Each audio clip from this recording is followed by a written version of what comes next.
Support for this podcast and the following message come from Avery Products Corporation. Avery offers a wide assortment of labels, cards, and tags you can print yourself or get printed for you. To get ready for the holidays, visit avery.com. We have fresh evidence this morning that Americans continue to lack trust in their government. The evidence comes from a trusted source, the Pew Research Center, which released a poll showing that only 19% of Americans trust the government, either always or most of the time. 19%. Yet big majorities also say they want the government to play a major role in national security, disaster relief, safety, education, the environment, and the economy. They want the government to act. They just don't trust the government to do it. NPR Washington editor Ron Elving has been studying this survey. Ron, good morning. Good morning, Steve. What do you make of this? This is a Pew Research Center poll. That's one of the very best, most scientific and broad-based measures of opinion we have. And it shows a trend that's been continuing more or less for the last half century, but particularly in recent years. In this particular survey, they did more than 6,000 interviews in all 50 states over 5 weeks, ending October 4th. Which is a much bigger survey, a much bigger sample size than a lot of surveys. Let me ask, though, that 19% trust level, is that focusing just on the federal government, or does it also include state and local governments? The main focus is on the federal government, although there is a broader sense of disaffection that also would touch the state and local governments. People are also, I should say, down on career politicians and the major parties and the role of money in elections. And I must add, Steve, 2/3 of the respondents said that the news media in America are having a negative effect. I'm shocked to hear that, Ron Elving. Let me just mention, we don't do so well either. Well, exactly. But let me just mention, it is a democracy. We're not entirely supposed to trust our government. Is 19% trust especially low?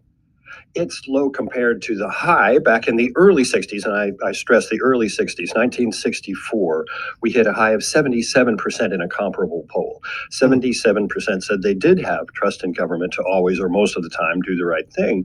The lowest we've ever gone is not too far below where we are right now. 17% was the low in 2010. What was different in the 1960s? Well, you still had the Cold War going on. There was a lot of loyalty to the United States of America over, say, our communist adversaries. The Vietnam War was just beginning to enter the public consciousness. People hadn't gotten disillusioned about that war yet. And we still had a very positive element of the space program, and the civil rights movement was in flower at that time. We had full employment and prosperity. Probably Americans were richer right then than they'd ever been before, and arguably better off than they are now. Oh, wow. So let me just ask you, though. We have this situation with a 19% approval rating. Is it different, or not approval rating, trust in government rating? Is that different if you're a Republican or a Democrat? It is different, although there is not as great a difference between the parties when you talk about wanting government to do certain things, agreed upon things. But when you talk about people who are angry at the government, Republicans and conservatives are 3 times more likely to say they're angry than people on the other side of the spectrum. But people still want the government to do stuff? They do. They seem to like the idea of government services, even federal government services.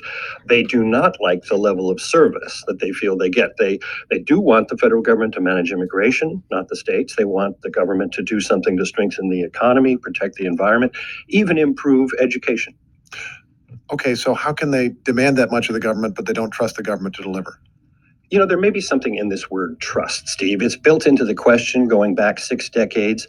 But when you ask Americans that question now, it sounds a little different. It strains the contemporary American personality to say that any one of us really trusts the government always or most of the time. It's asking too much in a skeptical age.